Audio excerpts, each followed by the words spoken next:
তোমার একটা কথা কইতাম। কি কবি ক? তোমার মা একটা লাথি মেরে ফেলে দাও। 3 দিন আগে বিয়ে হয়েছে, আজকে মার নামে নালিশ করতে চলে গেছিস। তুই কি ভাবছিস মার নামে তুই নালিশ করবি আর মার সাথে যে ঝগড়া করবো? তুমি আমার কথাটা তো শোনো। এবার কিন্তু সত্যি লাথি দেবো। তোকে আমার মেয়ের আমার ছেলে আছে, তোরা স্বামী আর শাশুড়ির সঙ্গে ঝগড়া লাগাস, তারপর তোরা কস এই সংসার আমরা করবো না, আমার সঙ্গে আলাদা সংসার পাতাও। অত সোজা না, আমি আর তোর কথায় নাচবো না। তুমি আমার ভুল বুঝ বানাচ্ছো। কি করলি তুই? আমি তোর ভুল বুঝবো নাছি? আমি যদি তোর ভুল বুঝতাম তাহলে আমি লাখ লাখ টাকার ব্যবসা সামলাতে পারতাম। আমি তোমারে বলতে চাইছিলাম আমার ওষুধ শেষ, কালকে আসার সময় নিয়ে আসবা। আর তুমি আমার কতগুলো কথা শুনে দিলা।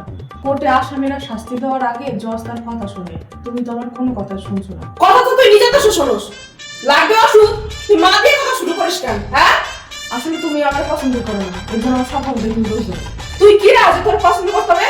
পছন্দ যা করার আগে করে নিয়ে আইছি, এখন তুই কাজ